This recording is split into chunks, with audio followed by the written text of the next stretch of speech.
wabarakatuh. Perkenalkan, saya Sony Sianagusta dari kelompok 2. Di sini saya dan beberapa rekan saya akan menyampaikan terkait pasar modal. Di sini ada 7 poin yang akan kami sampaikan. Yang pertama ada bursa efek yang akan saya sampaikan sendiri. Lalu ada corporate action dari Rizka Chandra Pencoro. Selanjutnya ada revolusi digital pasar modal Indonesia oleh Anissa Pujianti.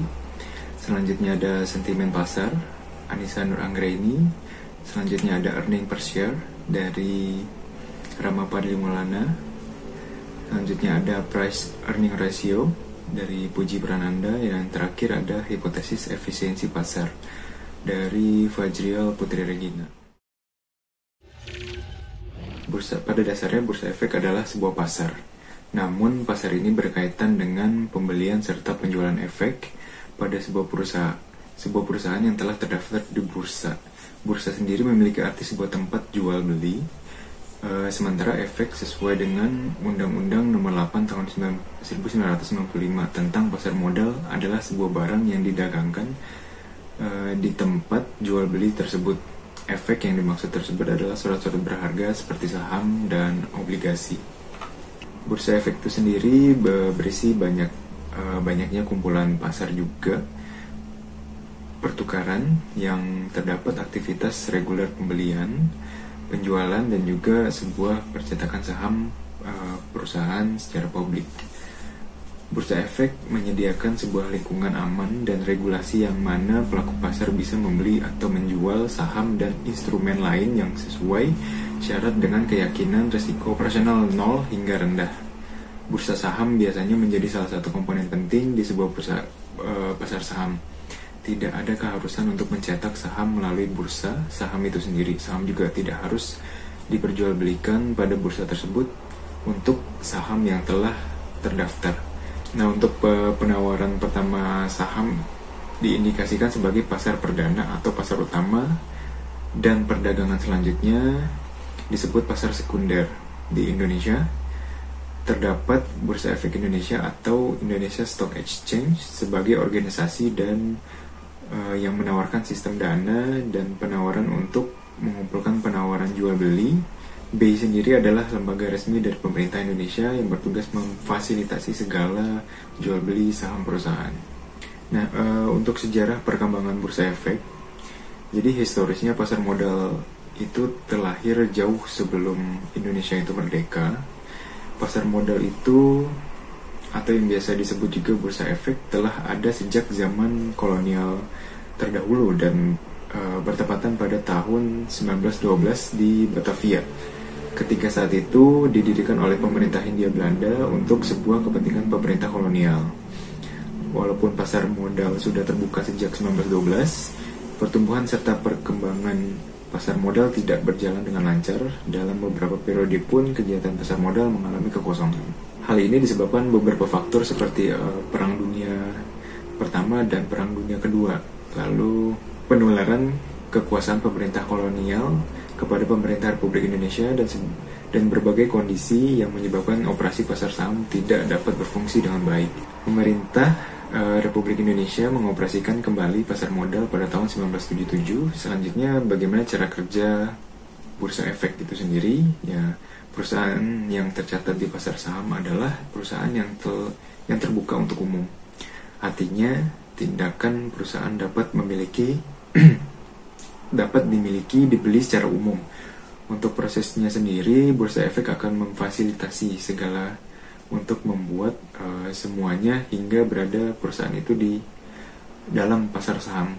Untuk mencapai tujuan ini, perusahaan harus memenuhi persyaratan atau aturan bursa efek. Pada prinsipnya, perusahaan yang memiliki potensi akan mudah direkam dengan modal besar. Nah, untuk jenis pasar saham di bursa efek itu ada beberapa ya. Yang pertama itu ada pasar reguler, merupakan sebuah pasar yang dimana perdagangan efek di bursa yang dijalani berdasarkan proses tawar-menawar secara lelang yang berkesinambungan continuous action market oleh para anggota bursa efek melalui JATS, yaitu Jakarta Automated Trading System. Nah, untuk melakukan transaksi di pasar reguler, investor harus memenuhi persyaratan sebagai berikut. Yang pertama itu ada total saham memenuhi standar 1 lot, yaitu 100 lembar. Lalu yang kedua memasukkan harga beli dan jual sesuai dengan fraksi harga yang ditetapkan oleh bursa. Yang kedua itu ada pasar negosiasi. Pasar negosiasi adalah sebuah pasar yang dimana perdagangan efek di bursa dijalankan individual, tidak secara lelang, yang penyelesaiannya dilakukan berdasarkan kesepakatan para anggota bursa efek. Perdagangan efek di pasar negosiasi dilakukan melalui proses tawar-menawar secara individual antara anggota bursa, lalu nasabah melalui anggota bursa, lalu nasabah dengan anggota bursa, dan anggota bursa dengan KPI. Selanjutnya ada pasar tunai. Pasar reguler tunai atau pasar tunai adalah pasar di mana perdagangan efek itu di bursa dilaksanakan berdasarkan proses tawar-menawar secara lelang yang berkesinambungan oleh anggota bursa melalui JATS, dan penyelesaiannya dilakukan pada hari bursa yang sama dengan terjadinya transaksi bursa. Lalu selanjutnya ada tugas dan peran BEI.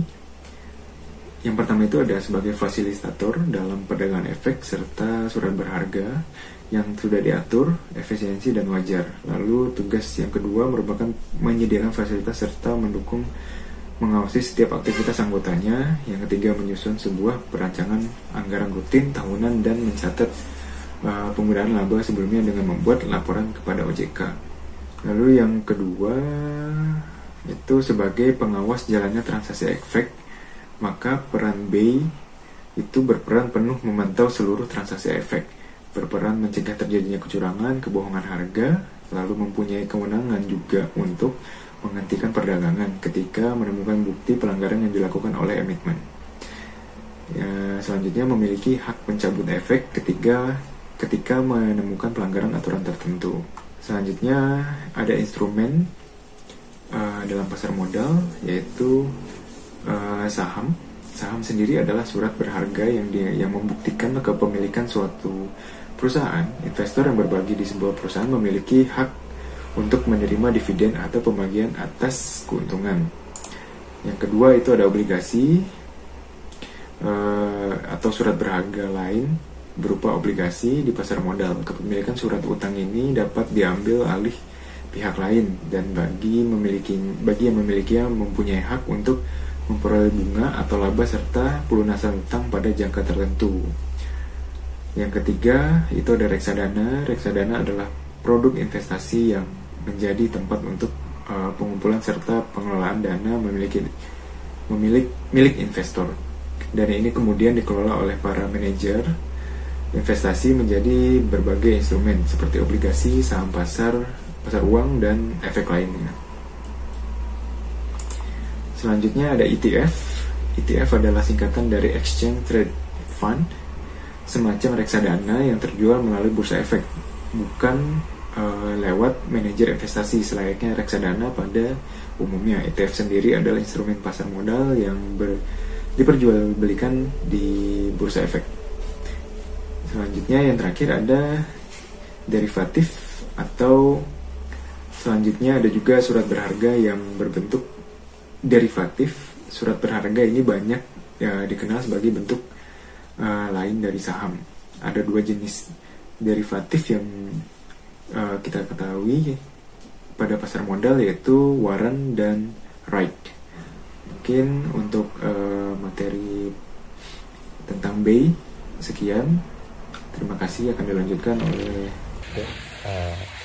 di sini saya akan menjelaskan mengenai corporate action untuk memenuhi tugas kelompok ini, dan berikut saya akan menjelaskan tentang corporate action. Di sini untuk corporate action ini kita diharapkan sebagai mahasiswa itu nanti menjelaskan tentang corporate action itu sendiri apa, dan memahami jenis instrumentasi dari corporate action.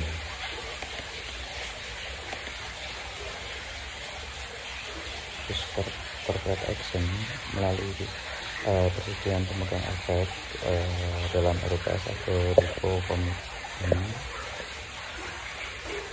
komitmen dalam melakukan aktivitas penawaran IPO additional listing kepada para pemegang efek lama maupun menarik perhatian pada investor baru dengan menerbitkan produk derivative yang merupakan turunan dari efek yang pernah disebutkan. Untuk yang kedua itu kita bisa dapat memahami dan mendapatkan haknya. Investor harus melakukan registrasi atas efek yang dipegang sampai dengan tanggal yang ditentukan. Dengan demikian, emiten dapat mengeluarkan daftar pemegang saham atau yang disebut dengan DPS. Nah, untuk corporate action dilakukan oleh emiten berpengaruh pada jumlah efek yang beredar dan harga efek tersebut. Penerbit right atau waranti konversi dari waranti atau right atau obligasi itu, stock split saham bonus, dan pembagian dividen stock atau cash dividen merupakan corporate action.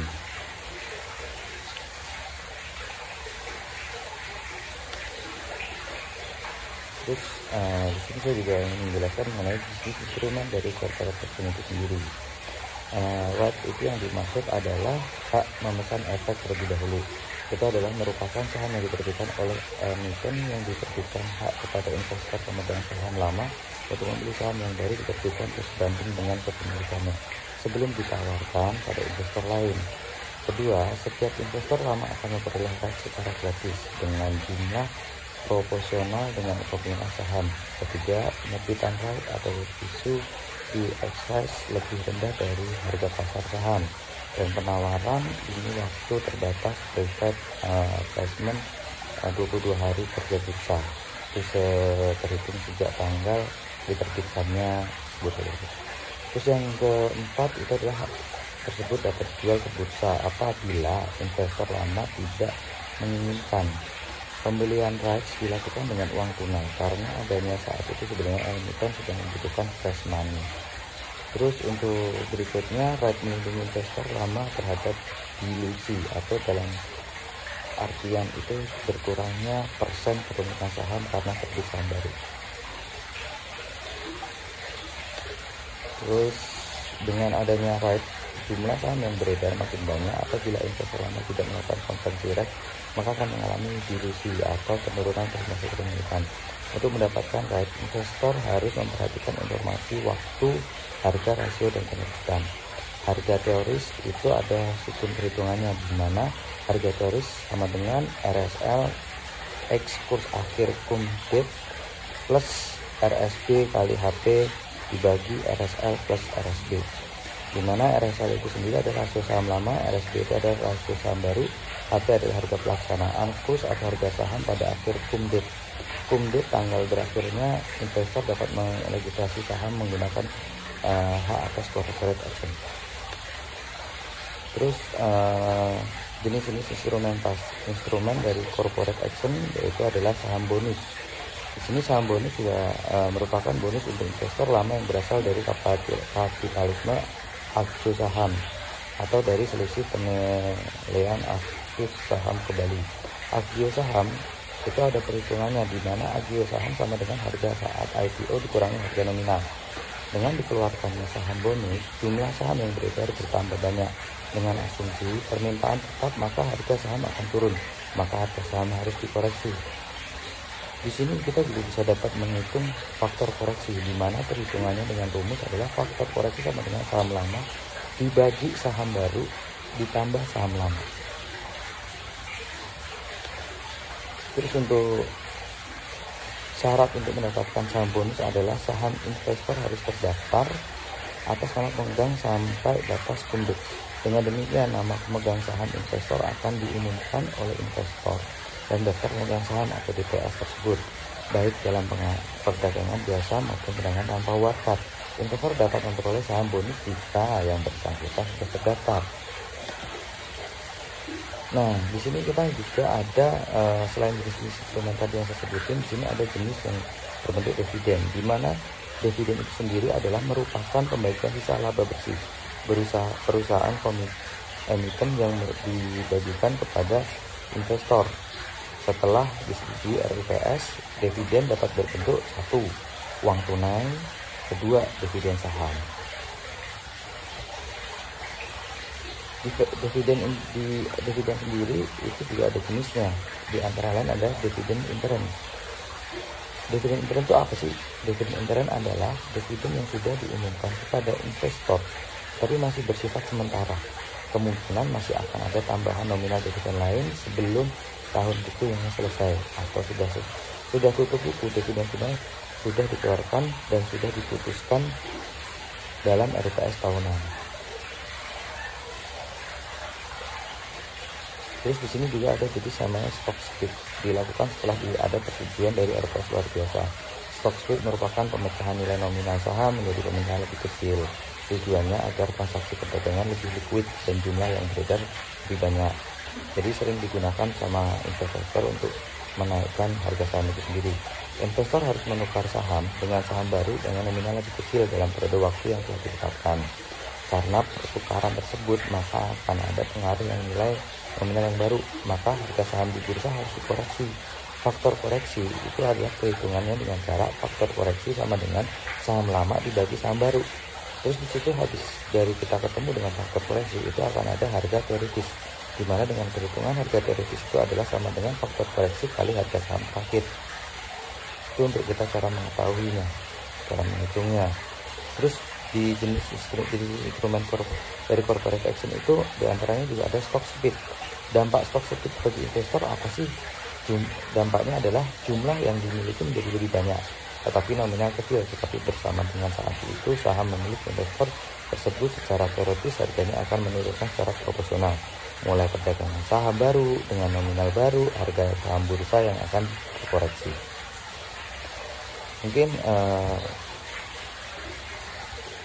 Mungkin saya cuma dapat bisa menyampaikan dan penjelasannya sampai di sini aja. Untuk penjelasan materi berikutnya mungkin akan dilakukan sama teman kelompok saya. Terima kasih. Assalamualaikum warahmatullahi wabarakatuh. Perkenalkan, nama saya Anissa Pujianti dengan NPM 0211200047. Sini saya akan membahas topik pertemuan 10 pada mata kuliah pasar modal yang berjudul dengan revolusi digital pasar modal Indonesia.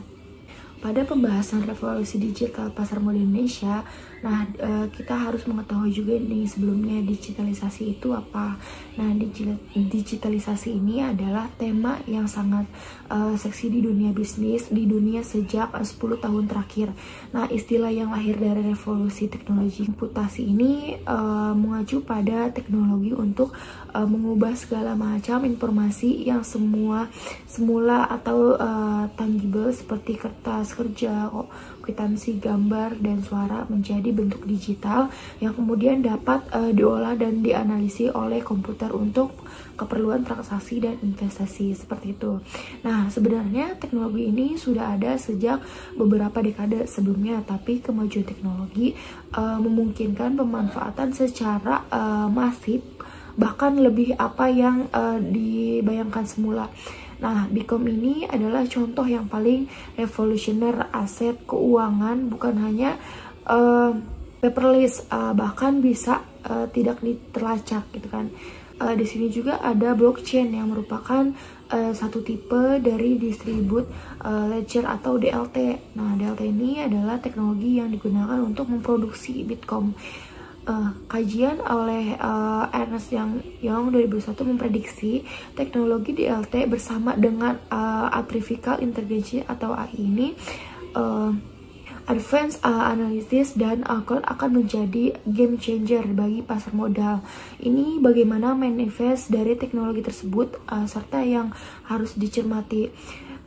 Sejarah menunjukkan bahwa inovasi tidak hanya membawa manfaat tetapi juga menimbulkan risiko bahkan potensi bencana gitu kan.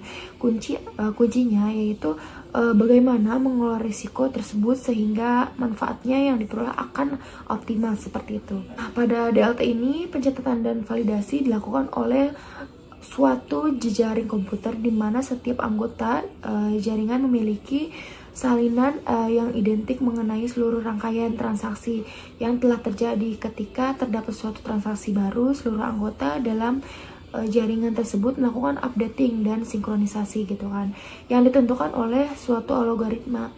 Nah, jenjang komputer ini dapat bersifat keanggotaan dan tertutup. atau juga dapat bersifat terbuka gitu kan.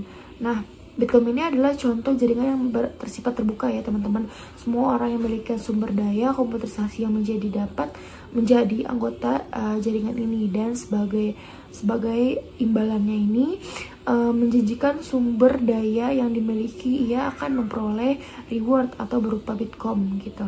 Nah, di sini pembobolan pada jaringan DLT ini dilakukan dengan membajak buku informasi atau secara serentak terdapat seluruh gitu kan, atau setidaknya mayoritas. Nah, dari anggota jaringan ini tentu saja pembobolan suatu jaringan akan jauh lebih sulit dibandingkan membobol entusias tunggal atau melihat keunggulan ini. Tidak mengherankan bagi perusahaan dan otomatis pasar keuangan mulai mengadopsi teknologi DLT untuk keperluan transaksi dan dokumentasi seperti itu. Karena alasannya ini demi keamanan. Model yang banyak diadopsi adalah DLT tertutup, DCT atau lembaga konsentrasi dan clearing efek AS dan SX. Pada tahun 2016 mulai membangun perangkat DLT tertutup untuk menggantikan sistem clearing dan self-lemon effect konvensional gitu kan. Pada kali ini Singapura pada tahun 2018 meluncurkan proyek UBIN yang akan berperan sebagai fasilitas clearing gitu, clearing dan settlement untuk transaksi pasar uang antar bank. Nah, di sisi lain, sentimen juga merupakan variabel yang sangat volatile atau seperti hanya mood gitu individual. Sentimen dapat diperoleh dari ekstraksi narasi media atau media sosial. Setelah hasil analisis keluar, AI akan melakukan analisis, merekomendasikan serta mengkomunikasikan secara persuasif. Nah, kebijakan atau tindakan ini apa yang perlu dilakukan untuk memanfaatkan momen tersebut. Akhirnya teknologi cloud memungkinkan untuk melakukan hal-hal canggih yang diuraikan sebelum dengan modal gitu kan, atau pinjaman. Berakhir sudah era perusahaan harus membeli server dan komputer canggih yang sangat mahal. Nah, semua yang dibutuhkan ini sudah tersedia dan dapat dipinjamkan perusahaan cloud service melalui internet, tergantung komplementasi bisnis suatu thing and tank. Nah, secara memperentang 30% sampai 50%. Nah, pasar modal Indonesia ini adalah salah satu entitas yang diperkirakan akan menjadi bagian terdepan dalam terobosan digitalisasi. Sebagaimana yang diuraikan di investor retail adalah tipe investor yang mendominasi perdagangan dengan pangan 63,5% rata-rata nilai perdagangan harian. Nah, investor ini umumnya berusia muda, 80% berusia di bawah 40 tahun dan kelas menengah nih. Penghasilan antara 10 juta hingga 100 juta per bulan. Nah, investor semacam ini tentu akan sangat haus akan insight dan memiliki risk afraid yang cukup tinggi, sesuatu karakter yang akan antusias menyambut pemanfaatan teknologi digital. Data OJK mengonfirmasi hal ini, mana per akhir tahun 2020 telah mendapatkan 89 perusahaan rintisan digital yang mayoritas 40% adalah bersifat market platform. Juga dapat diperoleh dari sisi penawaran. Aktivitas penerbitan efek dapat sangat dipermudah dan diperingkas. Teknologi komunikasi data, verifikasi dan analisis saat ini sebenarnya telah memungkinkan membuat aktivitas penerbitan efek membuat aktivitas penerbitan menjadi hitungan hari gitu kan. Nah, lebih lanjut ini instrumen yang diperdagangkan di bursa bukan lagi hanya dengan bersifat jangka panjang. Nah, di sini tapi juga ada pasar modal telah menjadi pasar uang. Dapat dibayangkan akan tiba satu masa di mana perusahaan dapat mengambil dan dari pasar semudah bank menawarkan deposit berjangka seperti itu. Tentu saja kita jangan terlena dengan prospek bisnis yang menjanjikan dan terobosan teknologi digital, tetapi yang sama pentingnya kita harus menyadari risiko yang timbul dengan semakin maraknya pasar, maka risiko operasional yang semakin besar DLT memang lebih sulit dijebol, tetapi bukan mustahil. Meningkatnya transaksi dan ukuran pasar akan memberikan intensif bagi para hacker atau pencoba peruntungan atau cyber risk harus menjadi fokus utama. Proteksi konsumen juga harus diperhatikan bersama lonjakan aktivitas pasar. Harus diantisipasi timbulnya friksi dan sengketa, khususnya kait transaksi investor yang ini jauh kompatibel dengan ekosistem hukum Indonesia yang masih berbasis fisik. Nah, peran OJK sangat kritikal karena dalam penanganan situasi ini harus akan menyerupai penanganan kebakaran gitu kan. Simulasi harus dilakukan untuk mengembangkan protokolisasi penanganan yang tepat gitu kan. Akhirnya mengutip hasil studi dari Chick et dari 2015, pengembangan pasar keuangan harus tetap berpijak pada perkembangan pasar. Nah, jangan sampai melimpah penyediaan dana tidak berimbang dengan kesempatan produktif yang ada, sehingga banyak dana mengalir kepada aktivitas spekulatif. Nah, hal ini adalah isu klasik pengolahan stabilitas sistem keuangan. Jadi yang dapat saya sampaikan pada materi kali ini, revolusi digital pasar modal Indonesia. Apabila ada kekurangan mohon dimaafkan. Wabillahi taufiq wa hidayah. Wassalamualaikum warahmatullahi wabarakatuh. Hai, aku Anggraini dengan NPM 0211207174. Di sini aku akan menjelaskan tentang pasar modal pada bagian sentimen pasar atau biasa dikenal dengan market tone. Market tone tersebut biasanya berada pada sikap investor untuk keamanan atau pasar keuangan tertentu, seperti yang terungkap melalui aktivitas dan pergerakan harga sekuritas yang diperdagangkan pada sebuah pasar. Pada kenaikan harga mengindikasikan sentimen pasar bullish dan sementara penurunan harga mengindikasikan sentimen pasar bearish. Market sentimen juga penting bagi investor kontrarian yang suka melakukan trading dengan arah yang berlawanan dari konsensus yang berlaku. Seperti jika semua orang akan membeli, seseorang yang melawan arus akan menjualnya. Investor biasanya menggambarkan sentimen pasar sebagai bearish atau bullish. Pada saat bearish sedang mengambil kendali, maka harga saham akan turun. Dan pada ketika bullish memegang kendali, harga saham akan naik. Adapun indikator sentimen populer meliputi CBOE, Volatility Index, Haglow Index, Bullish Percent Index, dan Moving Average. Istilah terkait pada sentimen pasar yang pertama ada sentimen bullish, yang kedua sentimen bearish, yang ketiga sentimen penghindaran risiko atau high risk aversion, low risk appetite, dan yang terakhir ada minat risiko tinggi atau high risk appetite, low risk aversion. Pada sentimen bullish, pelaku pasar optimis mengenai suatu aset sehingga ramai melakukan pembelian dan mendorong harga aset tersebut menjadi meningkat. Pada sentimen bearish, pelaku pasar pesimis mengenai suatu aset sehingga ramai menjual aset tersebut dan mendorong harga aset tersebut menjadi jatuh. Dan pada sentimen penghindaran risiko, ada terjadinya peningkatan risiko di pasar sehingga investor dan trader ramai-ramai mengamankan dananya di aset-aset berisiko yang rendah dan safe haven, seperti contohnya ada emas, obligasi pada pemerintah Amerika Serikat, yen Jepang, dan Swiss franc. Dan selanjutnya pada minat risiko tinggi, adanya ketidakpastian dari risiko di pasar cenderung menurun, sehingga investor dan trader di pasar berani untuk menanamkan dananya di aset-aset berisiko yang lebih tinggi, seperti contohnya ada saham, mata uang negara berkembang, minyak, dan juga lain sebagainya. Dan adapun indikator untuk mengukur sentimen pasar, yaitu indikator yang banyak dipakai oleh trader untuk membantu sentimen pasar forex, biasanya adalah data commitment of trader atau biasa disebut dengan COT, yang dirilis secara mingguan oleh Commodity Futures Trading Commission atau CFTC, serta rasio jual beli yang kadang-kadang dikeluarkan oleh broker-broker forex. Dan itu sedikit penjelasan materi dari saya. Terima kasih. Assalamualaikum warahmatullahi wabarakatuh. Saya Rama Padli Maulana, NPM 0211200206.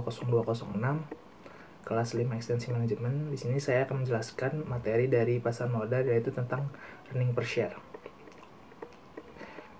Earning per share adalah salah satu dari dua alat ukur yang sering digunakan untuk mengevaluasi saham selain price earning ratio. Earning per share atau laba bersih perusahaan merupakan rasio keuangan yang digunakan untuk mengukur seluruh laba bersih dari setiap jumlah lembaran saham yang diedarkan pada perusahaan tersebut. Biasanya EPS dikaitkan atau setara dengan revenue atau pendapatan perusahaan. Misalkan jika nilai EPS tinggi, maka revenue yang didapatkan perusahaan juga tinggi. Kemudian ada cara menghitung EPS.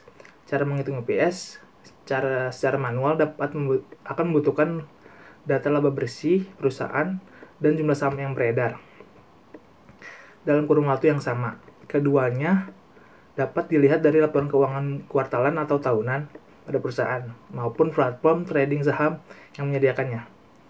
Rumus earning per share biasanya cukup sederhana, yakni earning per share sama dengan laba bersih dibagi dengan jumlah saham beredar.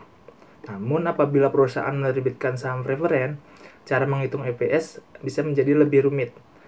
Hal ini dikarenakan dividen untuk saham preferen harus dihitung dan dibayar terlebih dahulu daripada saham biasa. Dalam situasi ini, rumus EPS akan menjadi sebagai berikut. EPS sama dengan pertama laba bersih dikurang dengan saham preferen, kemudian hasilnya dibagi dengan jumlah saham biasa.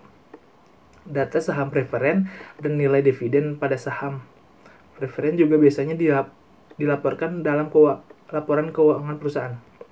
Alternatif lain, data dirilis dalam press release terpisah. Berikut adalah contoh perhitungan dari earning per share saham. Di sini ada PT ABG memiliki 2 juta lembar saham pada tahun 2019.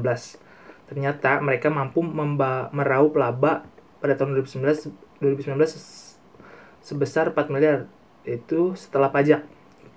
Kemudian PT ABG berencana membagikan 10% dividen kepada pemegang saham. Lantas, berapa earning per share atau keuntungan per lembarnya? Sebagai berikut, diketahui jumlah saham yang beredar tadi yaitu sebanyak 2 juta lembar saham. Kemudian laba bersih setelah pajak yaitu 4 miliar rupiah. Kemudian dividen yang diberikan sebagai berikut. 10% dikali dengan laba bersih setelah pajak yaitu 4 miliar sama dengan 400 juta. Kemudian berapa harga lembar per sahamnya? Jadi sebagai berikut. Pertama, laba bersih setelah pajak dikurang terlebih dahulu dengan dividen, lalu dibagi dengan jumlah saham beredar. Berarti 4 miliar tadi dikurang dengan 400 juta dividennya, hasilnya 380 juta, 3 miliar 800 juta, kemudian dibagi dengan 2 juta, hasilnya itu 1.800 rupiah. Jadi earning per share PT ABG adalah sebesar 1.800 rupiah.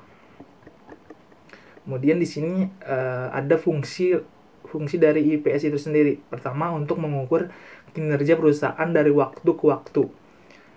Kemudian yang kedua ada untuk menghitung rasio price to earning ratio. EPS juga dijadikan sebagai komponen utama yang biasa digunakan untuk menghitung rasio harga pendapatan atau yang lebih sering disebut dengan price to earning ratio. Price to earning ratio dihitung dari harga saham saat ini dibagi dengan EPS. Rasio price to earning ratio semakin kecil biasanya semakin baik. Kemudian yang ketiga, untuk mempengaruhi harga saham. Bila perusahaan mendapatkan laba yang besar pada setiap lembaran sahamnya, maka perusahaan tersebut memiliki banyak dana yang bisa diinvestasikan kembali untuk operasional perusahaan tersebut. Keempat, ada transparansi keuangan.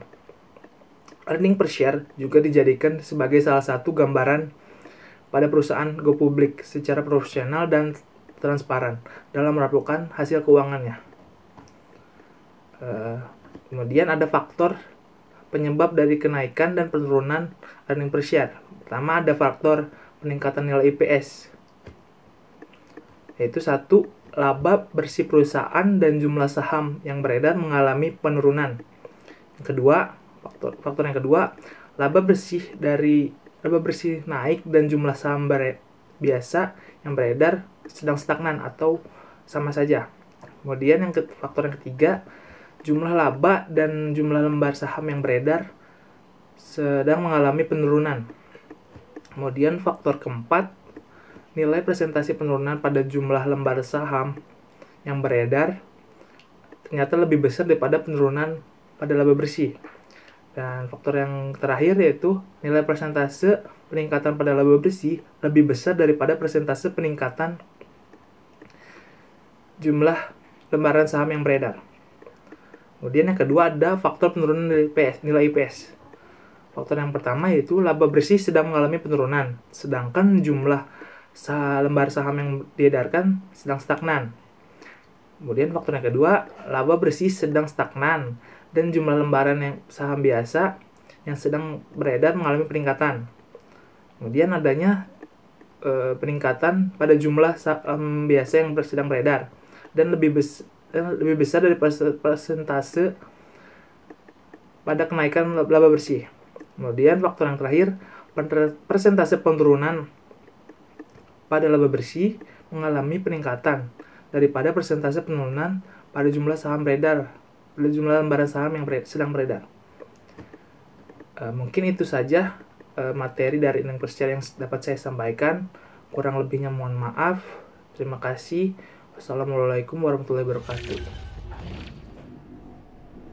Oke, saya Puji Prananda. Kali ini akan saya presentasikan tentang Price Earning Ratio atau PER, yaitu tentang pengertian, cara, dan menghitungnya.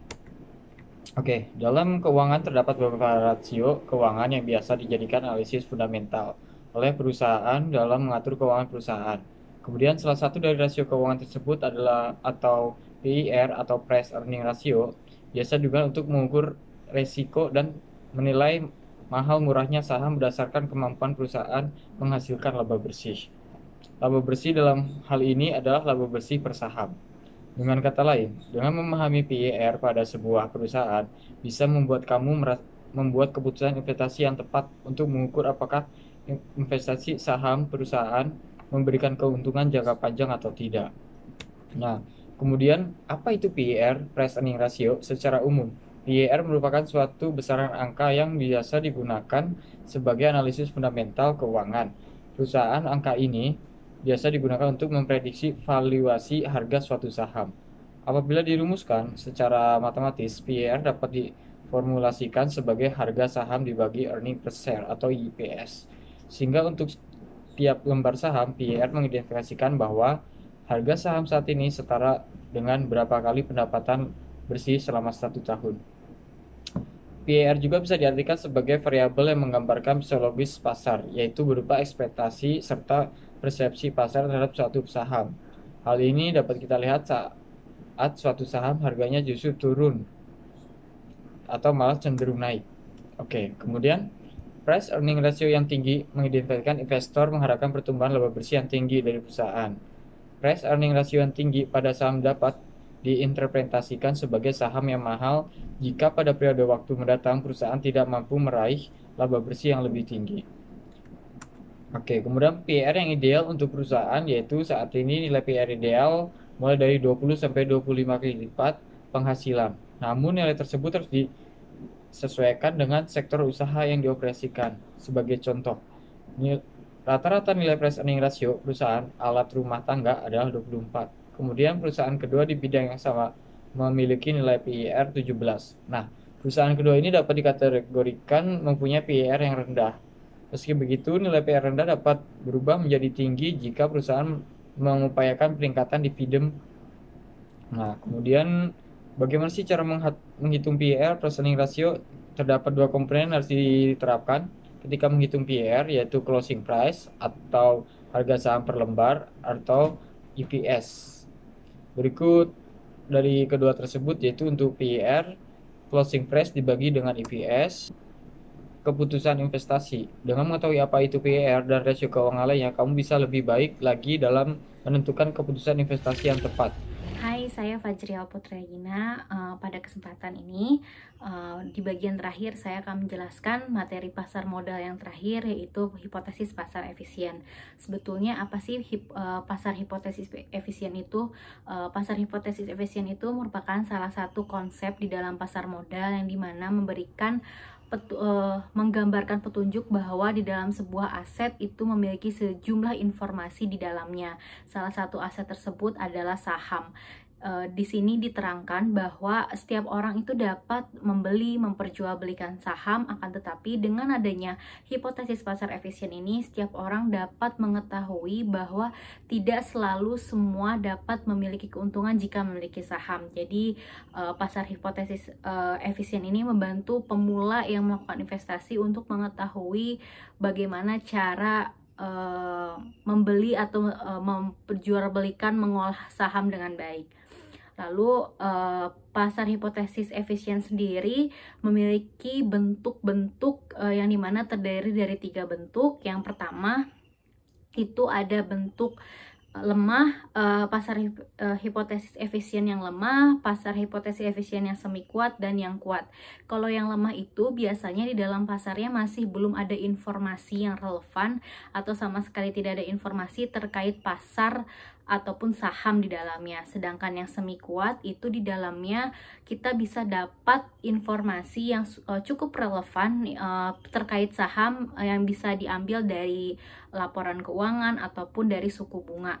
Sedangkan pasar hipotesis yang kuat itu merupakan salah satu pasar yang dimana bentuknya di dalamnya itu memiliki informasi yang sudah benar-benar relevan dan kuat, yang dimana informasinya sudah diambil oleh umum secara publik, yang biasanya sudah mudah didapatkan seperti dalam platform-platform internet atau bahkan platform-platform yang sudah disediakan oleh pemerintah. Lalu selain itu juga pasar efisiensi hipotesis ini juga memiliki tanggapan dari publik. Nah, terus bagaimana sih tanggapan publik mengenai pasar hipotesis efisiensi ini? Sebenarnya pada dasarnya, pada awalnya itu pasar hipotesis efisien ini digunakan oleh para investor untuk melakukan investasi ataupun trading secara rasional. Akan tetapi seiring berjalannya waktu, para investor ini tidak dapat melakukan konsistensinya untuk menjalankan trading ataupun investasi secara rasional, sehingga progres ini pun menjadi tidak rasional dan muncul anomali di kalangan publik, sehingga banyaknya muncul kritik terhadap teori konsep pasar hipotesis efisiensi ini. Nah, lalu bagaimana caranya untuk meyakinkan publik terkait konsep teori ini? Sampai sejauh ini saya masih belum mendapatkan jawabannya dari materi yang saya baca, tetapi yang jelas konflik atau kritik yang didapatkan terkait teori ini dikarenakan adanya pendekatan behavior finance yang dimana melakukan terkait psikologis yang mengenai pasar saham itu sendiri. Jadi banyaknya tindakan underground yang mengurangi kepercayaan terhadap melakukan investasi di saham pada saham. Nah, agar ini tidak terjadi, itu biasanya di dalam pasar hipotesis efisiensi ini ada yang namanya diversifikasi investasi, yang dimana diversifikasi investasi ini membantu para pemula yang mau terjun dalam investasi saham itu untuk melakukan diversifikasi ini. Jadi diversifikasi itu kayak kita salah satu cara untuk kita mendapatkan keuntungan, tapi kita juga nanti tidak akan mendapatkan kerugian yang terlalu besar.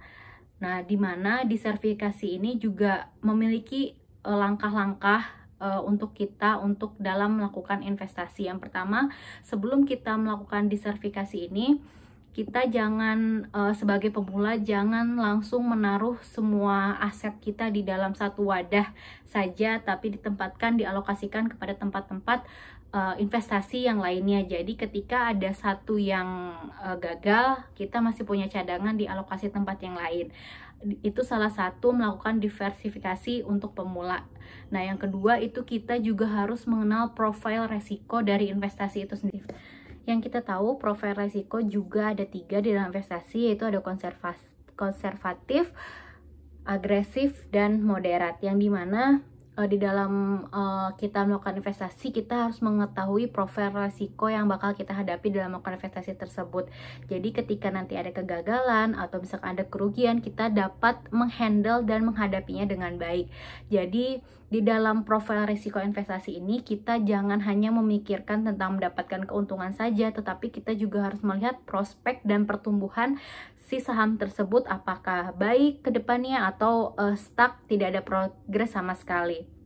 Nah, selain itu, di dalam melakukan diversifikasi investasi, selain mengetahui profil risiko, juga kita harus mengetahui karakteristik dari jenis investasi tersebut. Jadi kita harus tahu nih, ketika kita bakal melakukan investasi pada suatu saham ataupun pada investasi pada apapun, kita harus mengetahui apakah investasi yang kita pilih itu low risk, high risk, atau seperti apa, sehingga kita dapat memantaunya secara baik dan kita dapat melihat progres ke depannya, juga dapat menilai progres ke depannya seperti apa.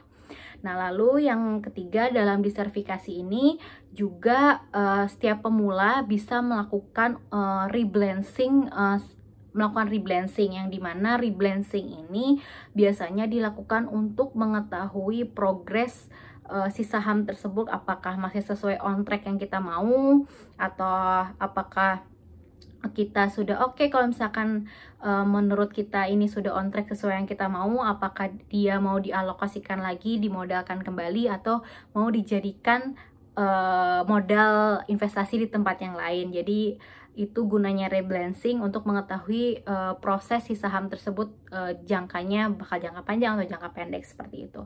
Nah, dalam rebalancing ini juga kaitannya dengan kita membuat rencana laporan keuangan dan juga portofolio keinginan yang kita gapai. Jadi ketika kita sudah mencapai target dalam melakukan investasi, contohnya kita bisa on track nih, kita sudah dapat keuntungan sekian, apakah kita bakal memodalkan itu kembali di saham tersebut, atau kita ingin di DP-kan dulu beli rumah, atau mau dimodalkan ke tempat usaha yang lain. Jadi itu juga salah satu diversifikasi investasi bagi pemula agar tidak terjerumus ke dalam pasar sehingga tidak mendapatkan kerugian yang besar dan aset pun tidak kehilangan banyak. Jadi itu salah satu caranya. Dan yang paling penting, yang terakhir adalah selalu ingin belajar dan terbuka. Dengan media sosial, dengan internet yang sudah ada saat ini, itu sangat membantu para pemula untuk melakukan investasi, karena sudah banyak platform-platform yang sudah disetujui atau sudah diverifikasi oleh pemerintah. Platform tersebut sudah bisa digunakan untuk kita melakukan investasi, sehingga kita bakal tahu nih update saham apa saja yang sedang bagus, sehingga kita bakal sesuai on track, sesuai keinginan kita kalau kita mau belajar dan terbuka mencari tahu secara terus-menerus. Mungkin sekian yang bisa saya sampaikan perihal hipotesis pasar efisien. Jika ada kekurangan, mohon maaf, saya masih harus menggali lagi, belajar lagi perihal materi ini. Namun semoga teman-teman bisa mengerti apa yang saya jelaskan. Terima kasih. Wassalamualaikum warahmatullahi wabarakatuh.